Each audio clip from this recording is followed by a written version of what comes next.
1월 18일 수요일 새벽 기도회를 드립니다.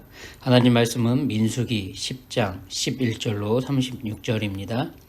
둘째 해 둘째 달 스무 날에 구름이 증거의 성막에서 떠오르매 이스라엘 자손이 시내 광야에서 출발하여 자기 길을 가더니 바란 광야에 구름이 머무느니라.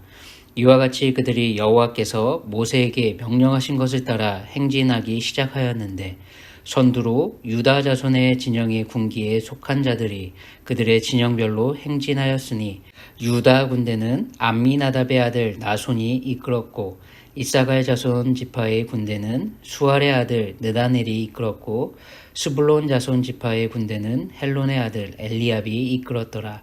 이에 성막을 거듭해 게르손 자손과 무라리 자손이 성막을 메고 출발하였으며 다음으로 르우벤 진영의 군기에 속한 자들이 그들의 진영별로 출발하였으니 르우벤의 군대는 스데울의 아들 엘리수리에 이끌었고 시므온 자손 지파의 군대는 수리사떼의 아들 슬루미엘이 이끌었고 갓 자손 지파의 군대는 드루엘의 아들 엘리아삽이 이끌었더라.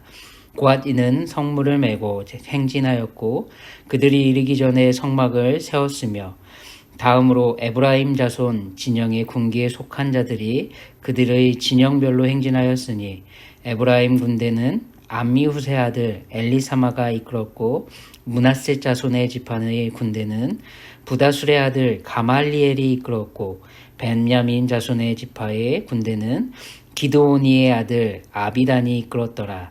다음으로 단 자손 진영의 군기에 속한 자들이 그들의 진영별로 행진하였으니 이 군대는 모든 진영의 마지막 진영이었더라.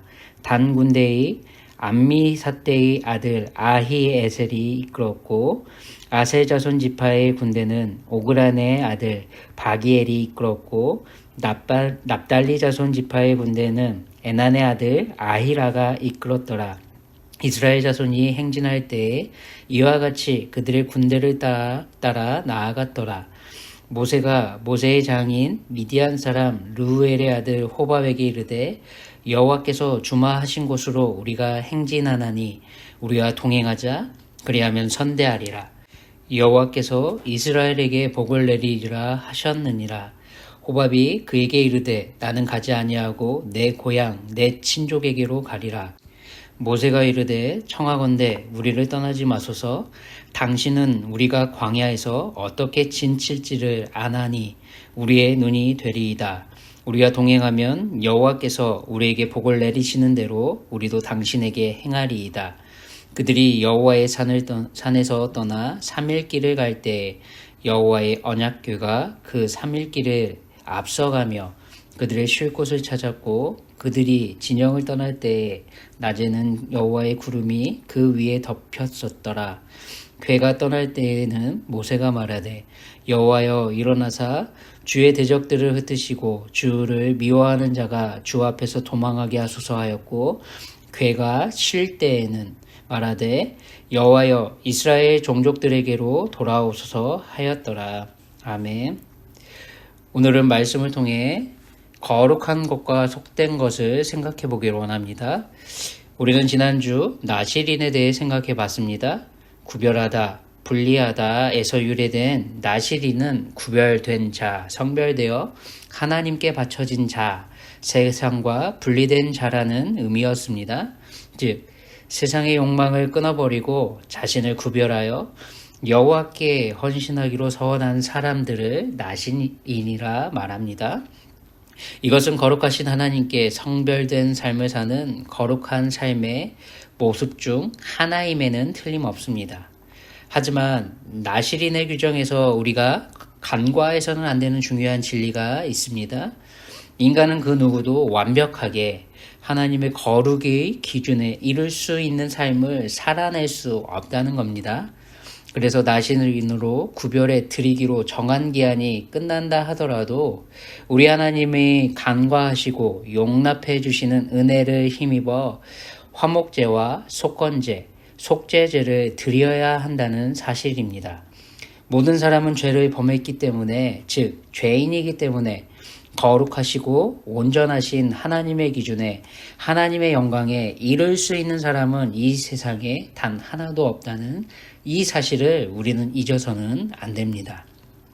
그래서 하나님이신 우리 예수님이 인간의 몸을 입고 친히 우리의 거룩을 십자가를 통해 당신의 자비하시고 선하신 뜻을 따라 우리에게 전가해 주신 것, 입혀 주셨다는 사실입니다.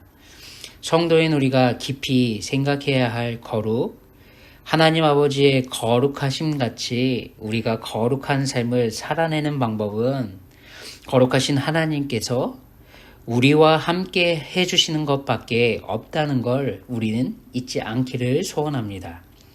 이 세상에서 거룩한 것과 속된 것을 구별하시는 분은 우리가 아니라 바로 우리와 함께 하시는 우리 하나님이십니다. 우린 하나님께서 거룩하게 여겨주시고 행해주실 은혜를 힘입을 때에만, 힘입었을 때만 우리가 행할 수 있는 최고의 노력과 수고로 말씀대로 순종하기 위해 애써야 하는 책임을 가지고 있다는 것을 잊지 말아야 합니다. 사도행전 10장 11장에 우리가 익히 잘 알고 있는 이 말씀 속에 고넬료와 베드로의 이 사건이 말해주듯 우리 하나님께서 거룩하고 흠없게 여기시고 우리 하나님의 은혜가 절대적으로 우리 삶에 필요하다는 것을 우리는 잊지 말아야 합니다. 우리의 생각과 기준이 아니라 우리 사람을 거룩하게 만드는 것은 오직 하나님 한 분뿐이십니다. 오직 하나님의 은혜를 힘입을 때에만, 하나님의 은혜를 우리 하나님께서 베풀어 주실 때에만 우리의 삶은 거룩할 수 있을 뿐입니다. 오늘 하루가 하나님의 은혜를 힘입어 거룩한 하루 되시길 소원합니다.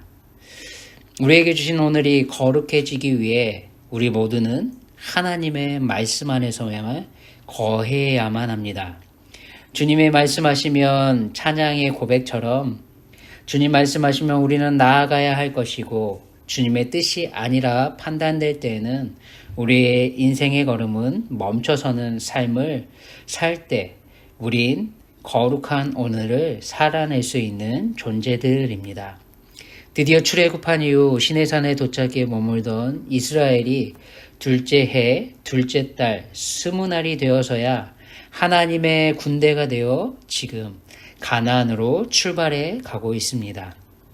성경은 이스라엘 자손이 시내 광야에서 출발해 자기 길을 갖고 바란 광야에 머물게 됐다 말하고 있습니다.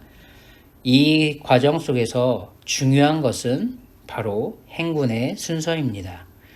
이스라엘의 행진하는 순서는 앞서 가시는 하나님의 언약궤가 출발했을 때에만 수경했던 순서를 따라 나아가고 있습니다.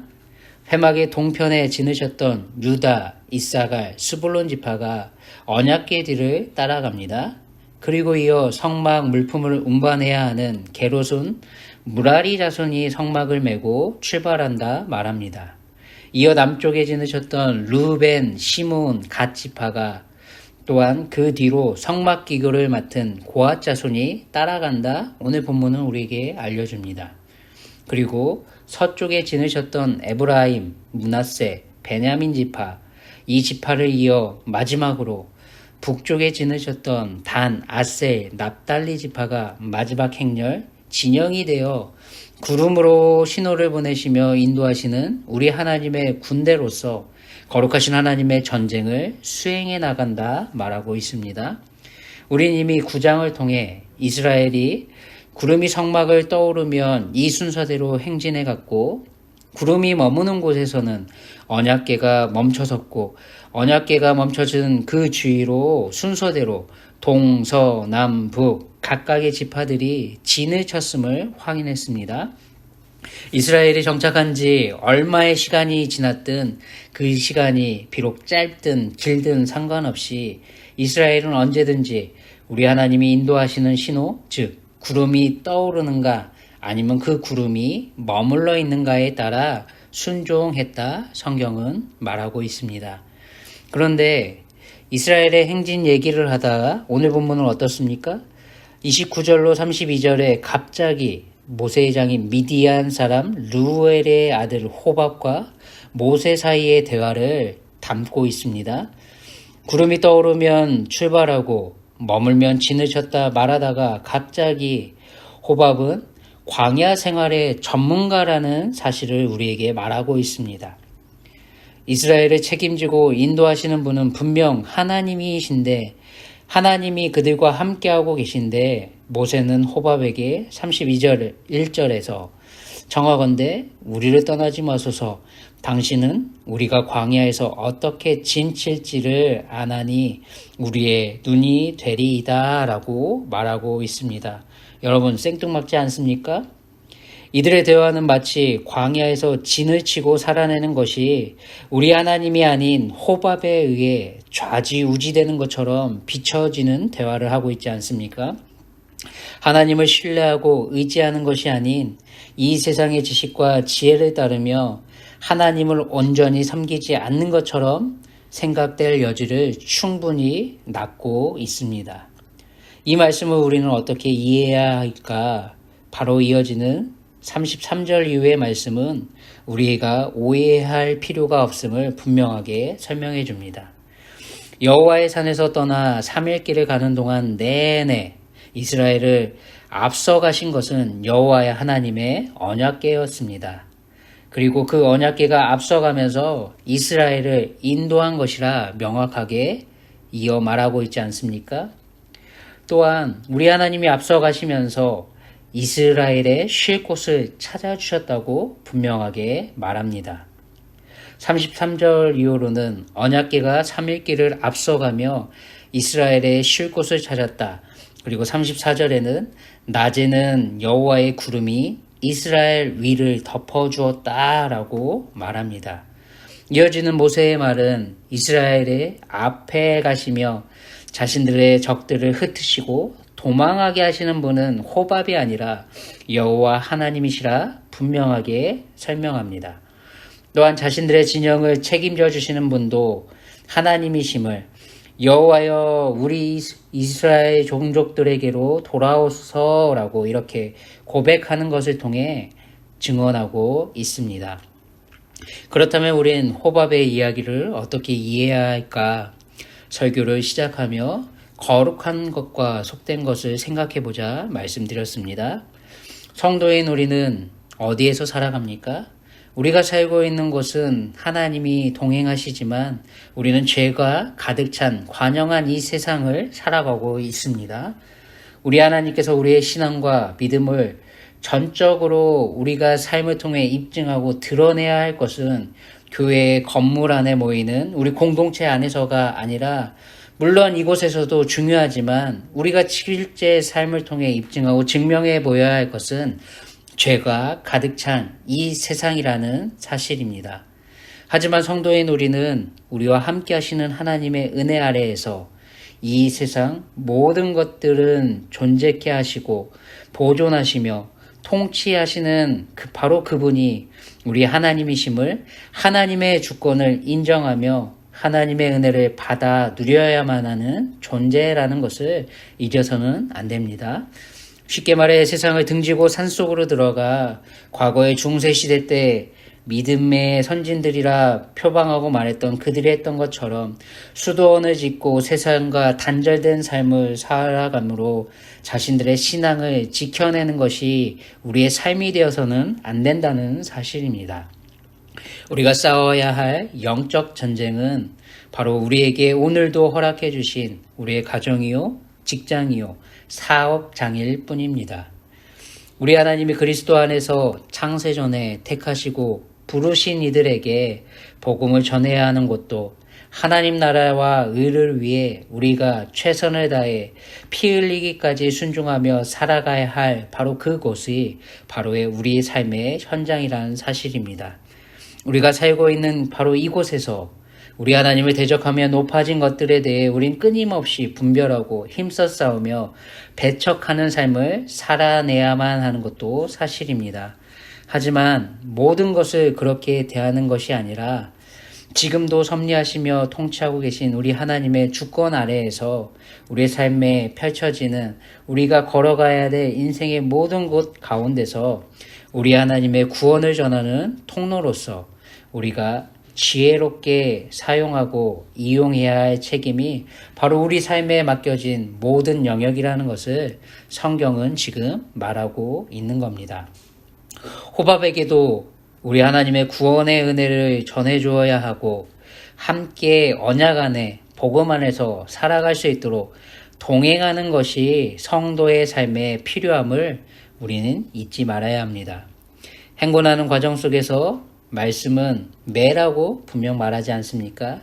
17절에 이에 성막을 거듭에 게르손 자손과 무라리 자손이 성막을 메고 출발했다 말합니다. 하지만 우리는 이 대목에서 기억해야 할 것이 있습니다. 이들은 단순히 성막을과 처음부터 끝까지 메고 행진하지 않았다는 사실입니다. 7장에서 우리는 이미 우리 하나님께서 이미 이들의 노역에 힘겨운 걸 아시고 이스라엘의 지휘관들이 자원하여 드렸던 수레와 소를 바로 모세를 통해 이들 지파에게 주셨다는 것을 우리는 이미 확인하지 않았습니까?